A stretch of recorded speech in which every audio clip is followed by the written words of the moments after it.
everybody, welcome back to my channel. It's me, Mariah, and today we are talking about the top 5 best TV streaming apps that, personally, in my opinion, which ones are the best. We're ranking them from lowest to highest, so which means we're going to start from number 5, and 5 is basically the worst, and number 1 is the best, in my opinion only. If you guys agree with me, then cool, but if you guys don't, I understand. Everybody's entitled to their opinions.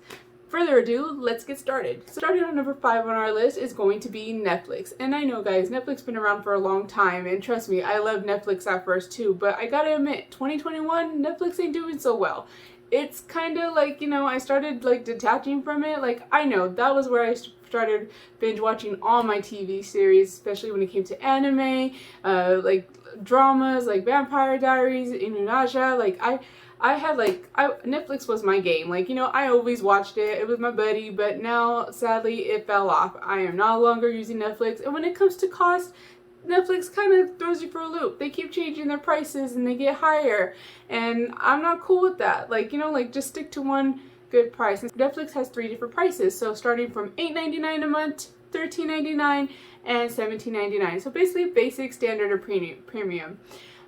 That's one thing I don't appreciate about Netflix. I wish that they charge you one good amount, whether it's 13 or 17.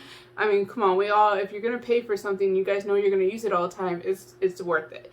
But like I said, I'm not really using Netflix anymore, and to me, Netflix is just not hitting the bar lately compared to all these other newer apps that came out. Okay, guys, moving on from number 4 on our list is going to be Hulu. Hulu, guys, another TV streaming app that is wonderful. I believe so. I am actually using Hulu more than Netflix when it comes to TV shows because there are more current episodes on there. Like me, I like to watch Grey's Anatomy, and you know, that season goes on forever, let alone Law and Order as well. And I like to keep up on current episodes, which helps because I went through all the seasons already, and you know, when a new episode comes out, it is on Hulu rather than Netflix. You gotta wait till the whole season's over with and then it's updated. So, you know, is it really worth it to have Netflix or Hulu where you can stay current with your favorite TV series? So I just chose Hulu after that. Plus, when it comes to movies, though, on Hulu, I would got to say that they kind of lack in the movie department when it comes to original. Hulu original movies are not as good. There may be some good ones on there, but I don't think they compare to Netflix movies, so there is a little bit of pros and cons when it comes to those two apps in general. So when it comes to the pricing of Hulu subscription, it's only going to be $5.99 a month.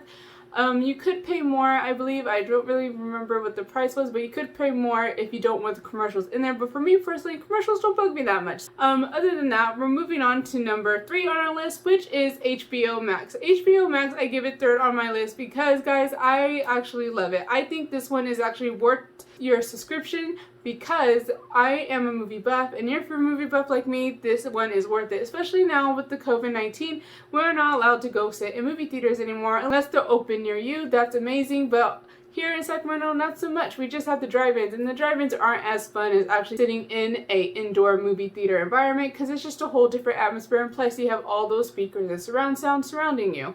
So when it comes to HBO, they have so many movies, and older movies on top of that I love. Like, I like musicals, so they have Hairspray, and also Hairspray, Little Shop of Horrors. They also had Monster-in-Law, like good classic older movies. But the one thing about HBO that what does keep customers coming, or that attracted me for the most part to HBO Max, was that they released the new movie Godzilla vs. Kong. And guess what? No, there wasn't no extra fee to pay or anything like that. You just paid the HBO monthly subscription, which is $14.99. And you just got the Godzilla movie just by paying and being subscribed to the HBO Max, which I believe was great. That is a great streaming app that you have access to these new movies that are coming out, and not alone, you're going to have access to Mortal Kombat, the new movie that they're making, Space Jams, and I believe there's a bunch of other ones that they're going to be releasing on HBO soon coming up. So I highly recommend, if you guys don't have HBO, go check it out. Try the free trial. The movies are sure well worth it, especially the ones that, like I said, Mortal Kombat's going to be coming out soon, and that's what I'm waiting for, and I'm so glad I got to see Godzilla vs. King Kong with no extra pay. So to me, guys, HBO is worth it when it comes to movies. But when it comes to TV shows, I couldn't really get into anything. I did appreciate the old TV shows that they had on there. Like, they had The Fresh Prince of Bel-Air and The Nanny. which I love those TV shows because they're comedic, and I like the little comedy in both of these TV shows. Mostly those are the only 2 TV shows I've been watching. Other than that, I haven't really looked at anything else. They do have Teen Titans, the live action, but that is kind of a wamp, so no thank you. So I don't appreciate the live action because I just don't think it is original to the actual Teen Titans I grew up with, which was this. But when it comes to movies, HBO is the perfect app, I would say, personally for me, because I just love how I have access to those new release movies that are be coming out in theaters. Other than that, moving on to number 2 on our list, needs no introduction really at all, but we're going to go through it anyways, which is Disney Plus. Disney Plus, guys, if you're like me, an adult Disney fan, you love watching Disney movies. They just bring up happy memories and all those amazing songs that we all like to sing, whether it's Hakuna Matata, Mulan, Reflection, or what else? Just Keep Swimming from Finding Nemo? I don't know, whatever your preference is. Me and my family grew up watching Disney movies all the time, and we just love the laughs and the easy comedy, and it's just a fun, enjoyable time to watch, especially with the new TV shows that they release on Disney Plus, which it comes to Mandalorian, WandaVision, and now Falcon the Winter Soldier. Disney Plus to me is well worth it to have it. I don't even gotta really say much because if you're a Disney fan, you probably already have it and you guys already know. So that's why Disney Plus is number 2 on my list. When it comes to cost of subscription for Disney Plus, it's only $8.99 a month, and I say it's well worth it because I gotta get my Disney in once in a while and my sing along. Okay guys, moving on to number 1 on my list. You guys might be shocked that this is number 1 on my list, but to me this is the best out of the top of all my live streaming apps, which is gonna be Prime Video. Prime Video, guys, is more my favorite out of all this when it comes to movies, because like I said, I'm more of a movie buff. I really hardly watch TV shows unless it comes to, you know, The Nanny or Fresh Prince of Bel-Air, like, you know, the older comics. Like, I'm not really into TV shows. I'm more of a movie buff, so I mostly get all these streaming apps for movie access.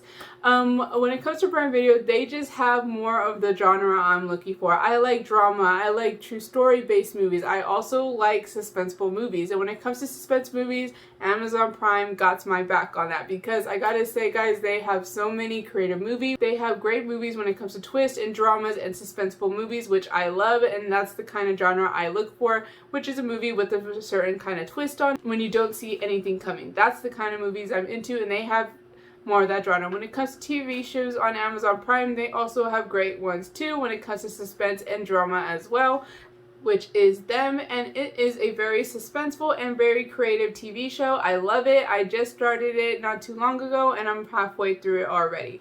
So Amazon Prime, when it comes to original movies, they have the best original movies I could say so far out of all the other ones, because they are suspenseful. They have drama, and they also have some plot twists in there, which I love, which is why Amazon Prime is basically the Prime Video, sorry, not Amazon Prime, but the Prime Video is top of my list. When it comes to subscription cost, it's only going to be $12.99, but you also have access not only to the Prime Video, movies and TV shows, you also get access to other things as well, all just for $12.99, which is a good thing. Okay guys, so that's basically it for my top 5 videos. Like I said, ranking number 1, I gotta say the favorite app that I'm mostly using right now, the top 2 that I'm really actually using, is HBOmax and Prime Video. Those are the main 2 streaming app websites that I'm mostly using to watch all my fun, entertaining movies and also some TV shows as well. Guys, there you have it, all the TV streaming apps. I hope you enjoyed. Leave down a comment down below what's your favorite streaming app and your favorite movie as well. I'll see you all next time. Bye!